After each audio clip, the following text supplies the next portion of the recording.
Hey friends, welcome back to my channel. It's Hannah. Here we talk about books, chronic illness, and life in Amsterdam. I'm here today to tell you about some books to put on your radar. This is an amalgamation of June and July books because I've been away for a bit, but I still wanted to include lots of these upcoming or newly released summer books that you might be interested in reading. So yeah, you guys know how this goes. If you're new around here, this isn't like a haul or a list that you have to buy. This is just merely bringing to your attention books that are of similar taste to mine that I think you guys might like: literary fiction, memoir, translated fiction, women on the edge, memoir. Did I already say that one? Non-fiction. And yeah, that's basically all we do here. Let me know if you've read any or if any of these have already been on your radar. I would love to hear it. And if you're also new and this is your first video, hi, hello, welcome. I would love it if you could subscribe. And yeah, let's get started. The first book I have to talk about is Clinical Intimacy by Ewan Gass. This is published by Transworld and it's described as a literary mystery, which for me in the summer, a mysterious, suspenseful literary book is what I love to read on a holiday, on my balcony. I just feel like they're the perfect time to have that really greedy reading experience where you want to consume the novel all at once. So this says, S was a good person, such a good person. They all told me that, so it had to be true.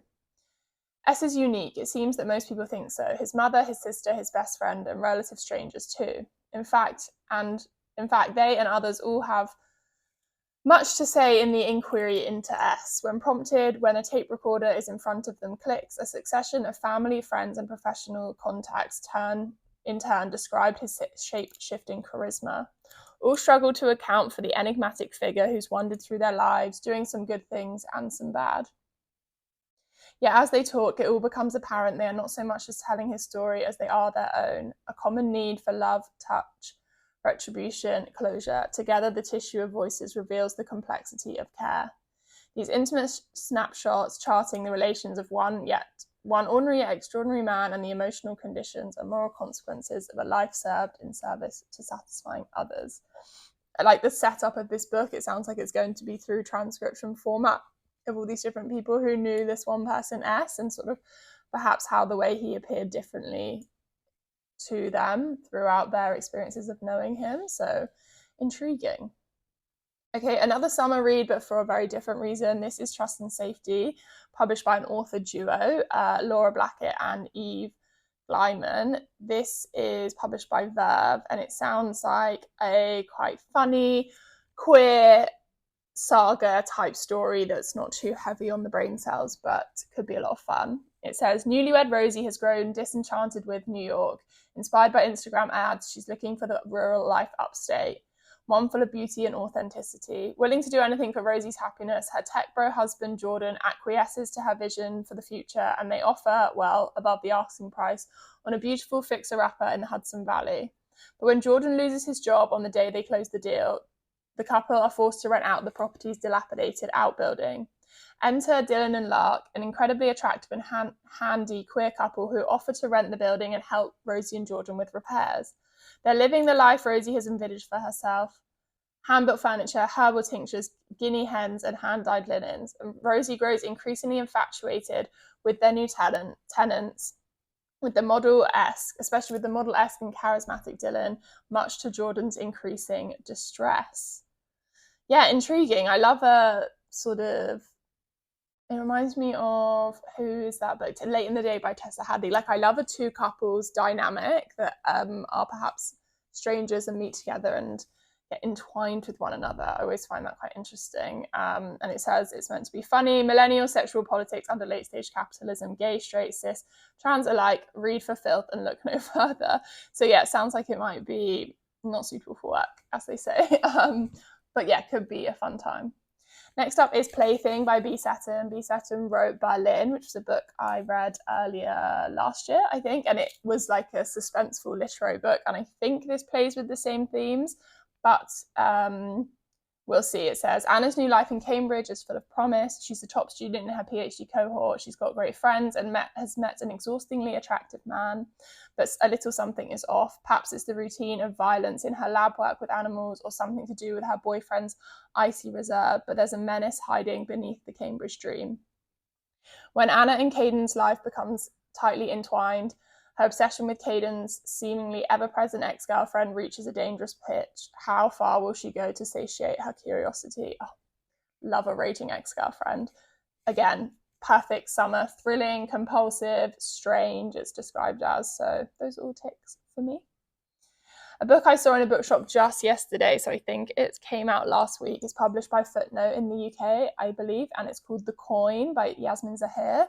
This is a novel about a Palestinian woman, but it sort of takes on a different lilt to some of the books that are most popular when we talk about Palestinian literature. And it's interesting, I went to an event fairly recently about British Palestinian writing and about this idea of Palestinian women and writers being able to write outside of the context of Palestine in the political sense that we know it as.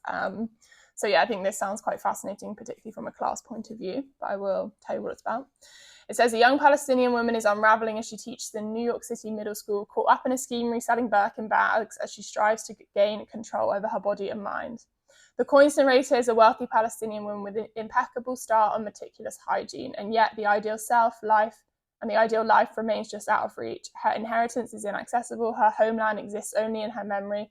Her attempt to thrive in America is doomed from the start. She teaches at a school for underprivileged boys in New York, where her eccentric methods cross boundaries. She befriends a homeless swindler, and the two participate in a pyramid scheme selling Birkin bags. But America is stifling her. Her willfulness, her sexuality, her principles, and in an attempt to regain control, she becomes preoccupied with purity, cleanliness, and self-image, all while drawing her students into her obsession. Her childhood memories converge with her material and existential statelessness, and the narrator unravels spectacularly. This sounds so good. I think it's going to be sort of intellectually interesting, but also funny and witty and offbeat, I guess. I'm interested in this pyramid scheme of Birkin bags and her teaching manifesto. I think, yeah, sounds fascinating. Okay, then I've got Only Here, Only Now by Tom Newlands. This is published by Orion. It came out on the 13th of June. This is a novel of friendship, I believe, set in the 90s up north. It says, Cora's mates don't understand her, but then Cora doesn't understand herself. She's stuck on a seaside council estate full of dafties, old folk and seagulls with 1,000 dreams and a restless brain that won't behave. She's dying to escape, but unsure of what the future holds, if anything, for a girl like her. When her mum's new boyfriend moves in, tensions rise in their tiny house. Gunnar means well, but he's dodgy, a shaven-head shoplifter with more than a few secrets stashed under the bed. As their attempts to forge a makeshift family unravel, Cora rallies against her small-town existence in an attempt for love, acceptance, and a path to something good. But sometimes you can't move forward until you find your way back. It says it explores what it means to come of age in a forgotten corner of Scotland and to dream of a life that feels out of reach. So yeah, sounds like it might be moving and difficult, but beautiful. Really like the photo on the cover as well. Okay, next up is a book I've seen lots of people already talking about. I follow this independent bookshop in Lisbon, despite never going there, called Salt Books, and they post some really good book recommendations. And I saw one of their booksellers talking about this book, which is Bonding by Marielle Franklin, published on the 27th of June by Pam Macmillan. Sorry, I should have chosen to start next something where I could put my back up. This is a unique modern love story about three people who might change the world if they could just stop sleeping with one another. This is definitely a lot of like sexual politics, sexy books coming out this summer that are interesting to me. So there's lots of those on this list. Maybe it's another era of books of sexual awakening. So this says, Mary is 32. She shares a flat with someone she barely knows and works a dull marketing job. But when she's fired, she books an impulsive mini breaks Ibiza while wandering through Westfield Shopping Centre.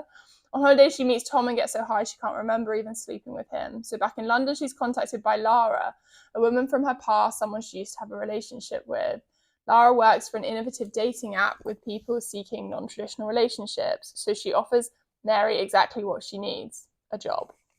But the app knows no limits, and Lara will stop at nothing to create a new brand and a new idea, a perfectly flat marketplace in which everyone is equally attracted to one another.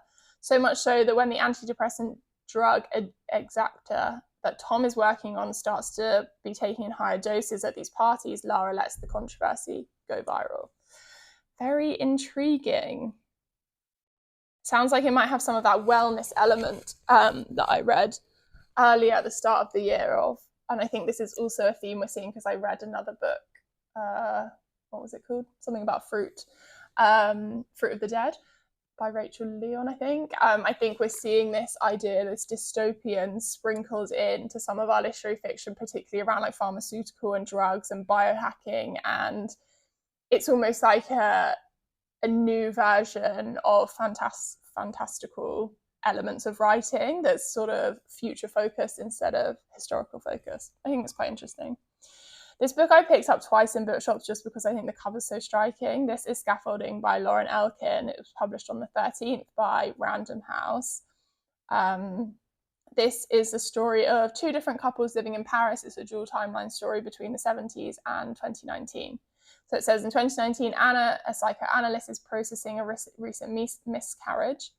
Her husband, David, takes a job in London, so she spends her days obsessing over renovating her kitchen while befriending a young woman called Clementine, who's moved into the building and is part of a radical feminist collective.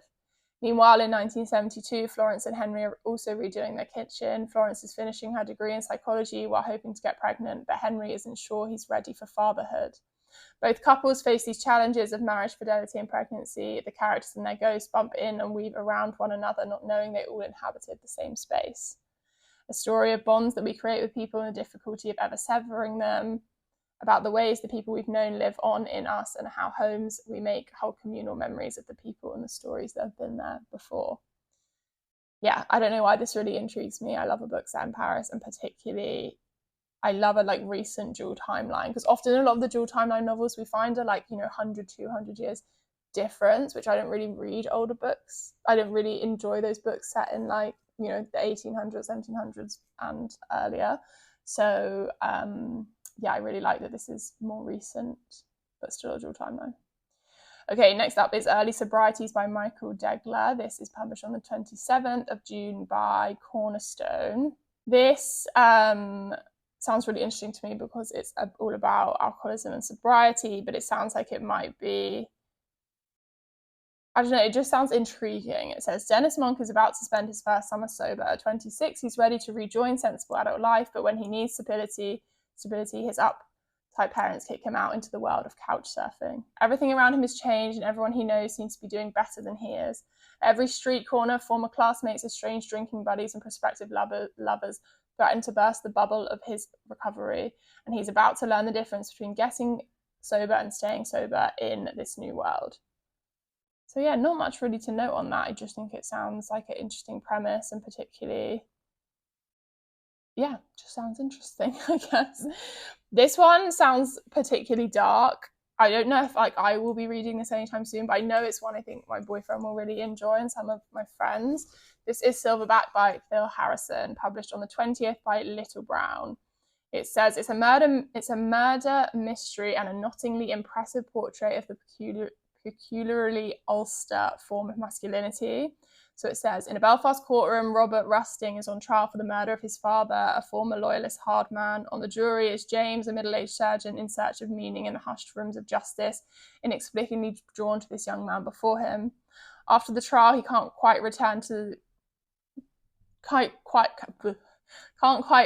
the days before the courtroom. In dingy pubs and rowdy boxing halls, he inserts himself into Robert's world in another guise, following a compulsive pull to the aggressive and unapologetic way of life, a close friendship, a relationship in which a battle for control is tacit but unspoken and eventually explosive.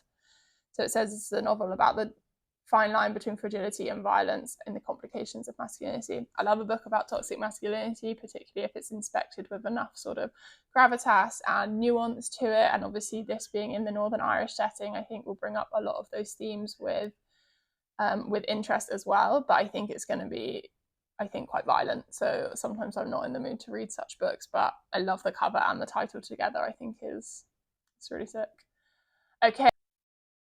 This is Youth Juice, published by Soho Press, which I think are an indie, the 4th of June. This was interesting to me because the premise reminds me and the cover of Self-Care by Leah Stein, and I really like a satirical girl bossing wellness type book. So it says, From Sophia's first day on the storytelling team at Hebe, a luxury skincare wellness company based in New York's trendy Soho and named after the Greek goddess of youth, it's clear something is deeply amiss. But Sophia, pushing 30, has plenty of skeletons in her closet next to the designer knockoffs and doesn't care. Though she leads an outwardly charmed life, she aches for deeper meaning to her flat existence, a cure for her brutal nail-biting habit. She finds it all and more at Hebe, with Tree Whitestone, Hebe's charismatic founder and CEO. Soon, Sophia is addicted to Hebe Life, especially Youth Juice, a fatty, soothing moisturizer. Tree has asked Sophia to test, but when the cracks in Hebe's structure start to worsen and Sophia learns the gruesome secret ingredient at the heart of her Youth Juice, she decides how far she will be willing to go to stay beautiful forever. Yeah, this reminds me a bit of The Center, which I read last year, which was all about language acquisition and how a dark secret at its root. And again, like self-care, also a bit like wellness. And like I say, I think we're seeing more of these themes come up when it comes to aging and beauty in these dystopian type stories that are very much grounded in our current reality. So yeah, I think that one could be really fun. Okay, a lovely sounding Black British novel, like an ensemble type story. This is For Such a Time as This, published on the 20th of June by Unwelding. It says, a young group of Black British friends navigate their way through the ups and downs of London life in an imagined collection of linked stories.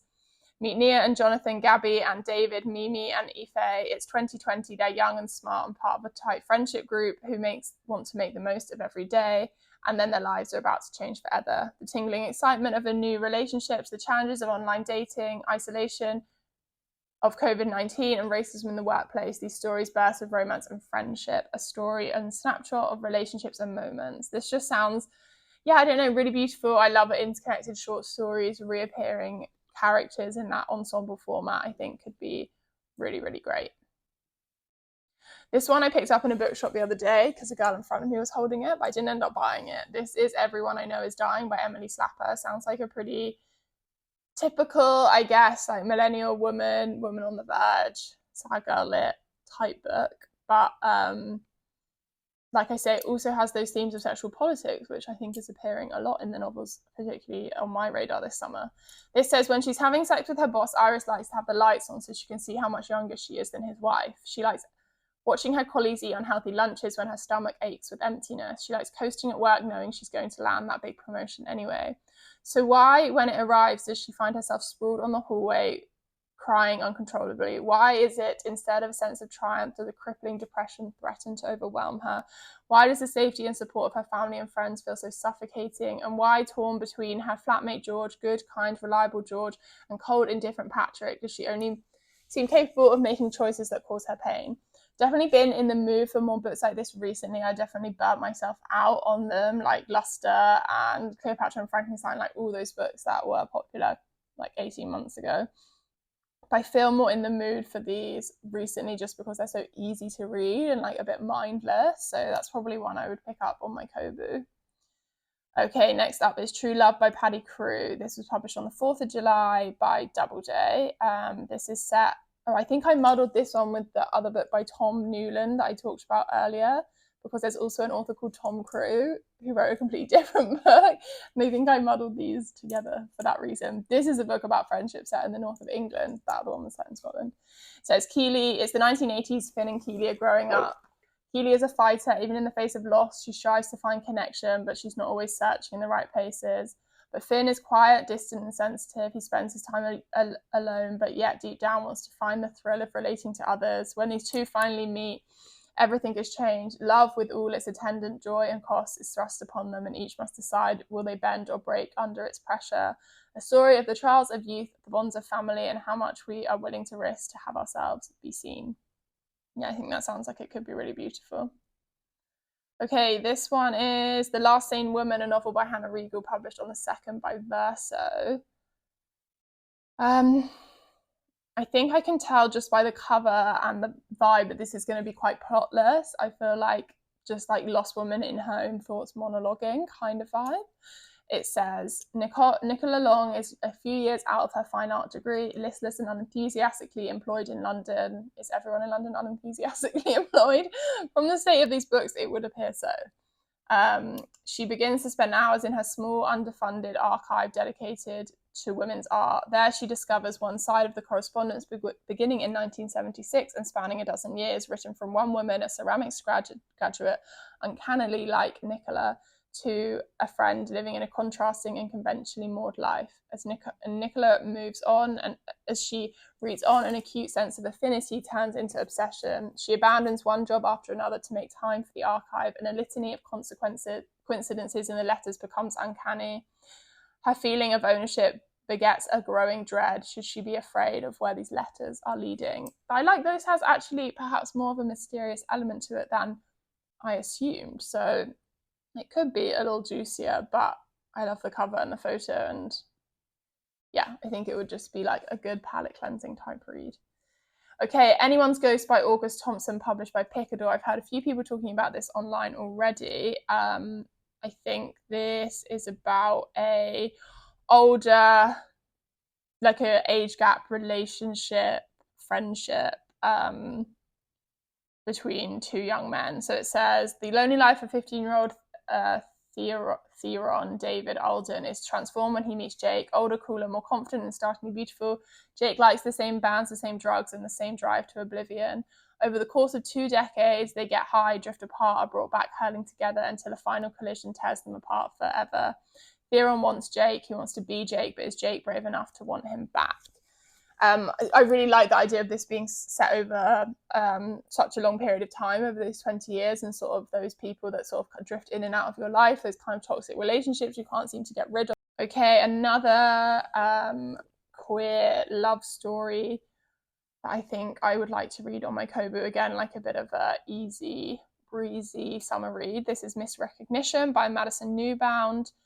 Elsa is struggling. Her formative, exhilarating relationship with an older couple has abruptly ended, leaving her depressed and directionless in her childhood bedroom.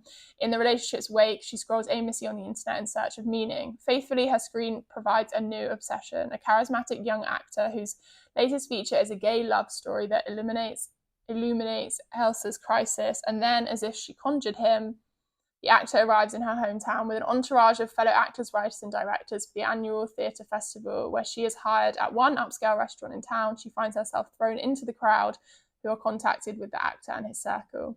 But her obsession shifts from the actor to his frequent dinner companion, an alluring androgynous person called Sam. As this confusing connection develops, Elsa is forced to grapple with her sexuality, the uncomfortable truths of the end of her last relationship, and the patterns that might be playing out again. Sounds a little bit like Little Rabbit by Alyssa Grenfell, was it? Can't quite remember the name of that one, but that was also, again, relationship politics, young people finding out about themselves. Interesting. Again, one I've seen online a bit that I am obsessed with the cover of. This was quite close to what I was going to consider for our summer holiday book club that I do with my family and my friends who are coming this year. But I decided against it in lieu of a culty book. This is The Unwelding by Marina Kemp, published by Fourth Estate. The blurb sounds quite, I didn't read Nightingale by her, but I know it was well loved, and the blurb sounds quite similar to Swimming Home by Deborah Levy, which I didn't love the execution of, but thematically it was interesting, and it sounds like it might be as well. So it's a fledgling writer, Zoe, arrives at the Sicilian holiday house of famed writer Don Travers. She feels she's made it, and yet as the week unfolds, it is not Don, but his children and his unknowable wife Lydia who come to intrigue Zoe most. On the fringes, Don's youngest, Nemone, watch as her older siblings begin to navigate the treacherous waters of the adult world. When her adored older sister makes a terrible mistake, the holiday ends suddenly, exposing the fissures in their parents' marriage and leaving her to confront the fallibility of the sibling she so reveres. Years later, as the events of that summer continue to haunt, as Nemone, now a new mother herself, strikes up an unusual friendship with Zoe, she finds solace but is soon threatened when she is forced to question the depth of Zoe's fascination with their family. Tracing the lives through Sicily, London, and the old mining towns of Appalachia, uncovering the stories that have gone untold and unsaid about her irreplaceable father, her troubled mother, and the siblings she might still do anything for. So this sounds like quite a toxic, dysfunctional family saga with the tragedy and secrets at its centre, which, tick, tick, tick, I love all those things. So definitely be looking out for a copy of The Unwelding. Okay, on to a few non-fiction books. Not so many to talk about. I really had to filter down this to get 2 months into one. There's so many other books coming out that I haven't got the chance to talk about in this video, but I will be doing an August one of these, so don't you worry. This is The Racket, on tour with the tennis golden generation and the other 99%. I love tennis. I really obsessively watch Wimbledon every year, but like I enjoy keeping up with it a bit and like have I would say I'm a casual tennis fan. I would say, and I also grew up watching a lot of tennis. My granny and my mum both love to watch it, and Tom and his dad like to watch it. I'm really excited to watch it at the Olympics. We get double tennis this summer, and I'm fascinated by the politics of tennis, particularly like all the rules around Wimbledon and gentlemen, like just like all of those sort of idiosyncrasies of the sport that feel like very old-fashioned and very archaic in classes and places, I guess. But this is about Connor Nealon's experience of him growing up as like a tennis, sort of like a rising tennis star, but obviously only so few players make it to the real top. And that's the premise for the book. So when Connor was 16, he got the chance to hit with Serena Williams at a famed tennis camp as an Irish junior #1. He was feeling homesick, and Serena, also 16, already owned her own home next to the academy. Connor Nealon knew what it was like when Roger Federer walked into the dressing room, and he has had the exquisitely terrible experience of facing Djokovic at the world's biggest tennis stadium while suffering from food poisoning. But he never did reach the very top. The Racket is the story of pro tennis 99%, the players who roam the globe in hope of climbing the ranks and squeaking into the Grand Slam tournaments. It brings us into a world where a few dozen super rich players are traveling with coaches and physios, share the stage with lonely touring pros who earn barely enough to cover their expenses. It paints a vivid picture of the social dynamics on the tour and the economics of the game, and the shadows cast by gambling and doping, a witty and revealing underdog's memoir, and a look inside a fascinated hidden world. So yeah, I'm really interested in the like social politics of the game, I guess. I think this book sounds like it will be doing that. It says, this is the kitchen confidential for tennis. That's what it's blurbed as. Okay, also my prediction or my suggestion for themes in terms of non-fiction books that were coming out, we're definitely entering the era.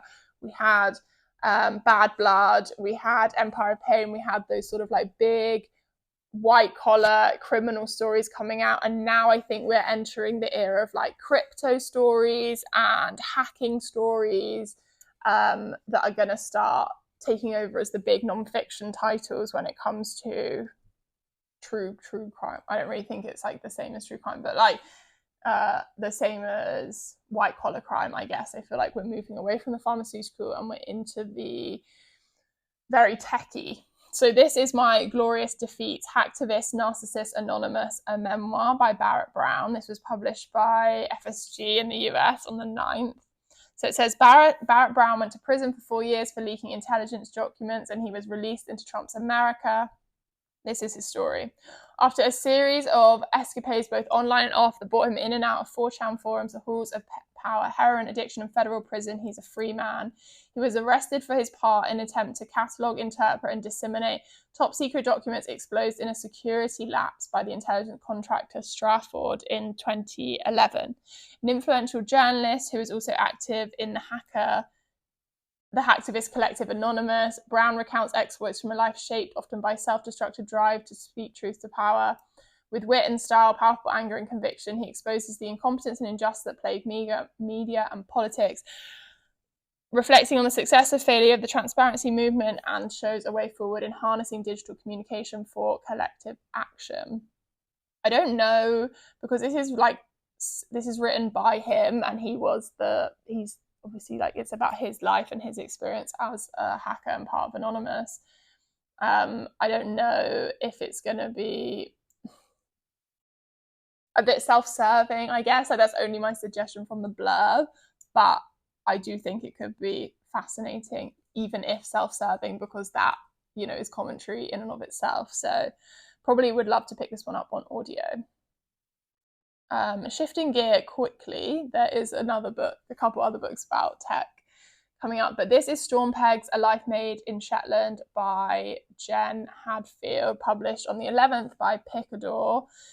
This sounds so beautiful, and I'm definitely been cultivating those dreams of moving to a faraway island in Scotland and just having the most quiet life ever recently. Well, those have always bubbled in me, but like recently it feels stronger than ever.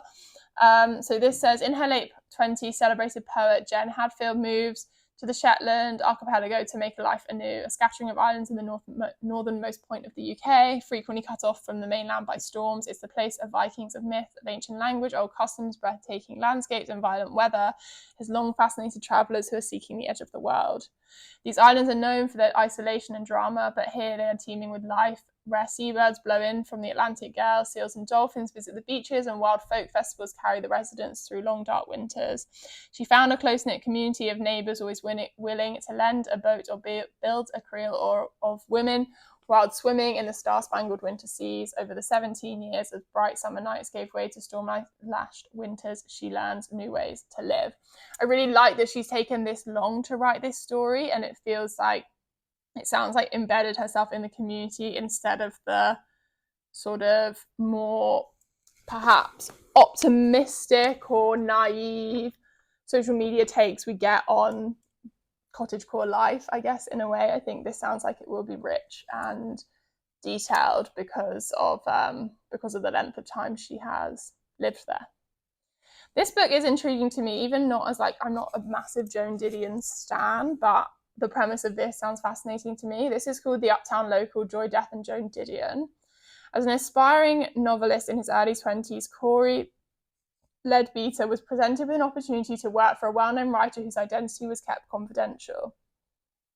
Since the tumultuous days of childhood, Corey has sought refuge from the rougher parts of life in the pages of books. Suddenly, he found himself the personal assistant to a titan of literature, Joan Didion. In the 9 years that followed, Corey shared Joan's rarefied world, transformed not only by her blazing intellect, but by her generous friendship and mentorship. Together they recited poetry, dined with Supreme Court justices, attended art openings, and smoked a single cigarette every night before bed. But secretly, Corey was spiraling. He was reeling from the death of a close friend. He spent his weekends at federal prison, visiting his father, who had been serving time for fraud. He struggled to write the novel he thought would validate him as a real writer, and meanwhile, the forces of addiction and depression loomed large. This sounds really fascinating, obviously, about loss and grief and creativity and the opulence of your life, or the idea that your life from the outside seems like charmed and that you've got so lucky to be working for someone like Joan Didion, but you're trying so hard to keep it all together. That's Uptown Local. Okay, a book about chronic pain. This is published by the University of Iowa Press, and it's The Body Alone. The subtitle is A Lyrical Articulation of Chronic Pain. This is an inquiry into the experiences, meaning, and articulation of pain, a personal hybrid incorporating research, scholarship, and memoir, to examine chronic pain through the multi-lens of medicine, theology, and philosophy. Broken bodies tell broken stories, so Nina Lohman's pain experience is portrayed through the cyclical narrative of primers, vocabulary lessons, prescription records, and hypothesized internal monologues, fractured not for the sake of experimentation, but because the story itself demands it. This sounds fascinating, particularly in the way it's using form, and obviously chronic pain is of interest to me to read about from my own lived experience, and also I really enjoy reading intellectualized accounts or musings on illness, as opposed to sometimes I find those, I guess, easier to read and more rewarding sometimes, I guess, than reading straight memoir of someone with a chronic illness. That's just me. But yeah, I think I will definitely pick that one up. I have it on my Kobo already. Okay, back to white collar crime. This is Lords of the Crypto Crime, a race to bring down the world's invisible kingpins. Dirty cops, trafficking rings, global spanning, nail-biting undercover detective work, and the biggest takedown of the online narcotics market in the history of the internet. This is a story of how a single innovation has fueled the world's criminal financial markets and unleashed a cat and mouse game like no other. So this is about how crime lords are... I don't know why crime lord sounds like such an unserious title for international crime rings. Let's just say international professional criminals use crypto to buy and sell, and through online dark web, the Silk Road and all those kinds of things, that it's a way to wash money, I guess. And it says, by transacting in currencies with anonymous ledgers overseen by no government and beholden to no bankers, they've robbed law enforcement of the primary method of cracking down on illicit finances, always known as following the money. Yeah, I think this sounds like it's going to be fascinating. So that's Lords of the Crypto Crime. Finally, as it is the summer of the Olympics, this book was really intriguing to me. This is called The Other Olympians, Fascism, Queerness and the Making of Modern Sports. It says, in December 1935, Zdeněk Kolbeck, one of the most famous sprinters in the European women's sports, declared he was now living as a man. Around the same time, the celebrated British field athlete Mark Weston, also assigned female at birth, announced he too was a man.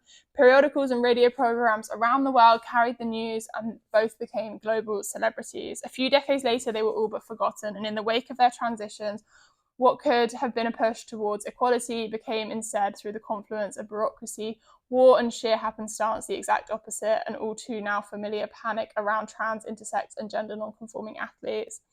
In The Other Olympians, Michael Waters uncovers for the first time the gripping true stories of these athletes and other pioneering and intersex athletes from the era, with dogged research and cinematic flair, tracking how the IOC members ignored Nazi Germany's atrocities to pull off the Berlin Games, a partnership that influenced the IOC's nearly centuries-long obsession with surveilling and cataloguing gender.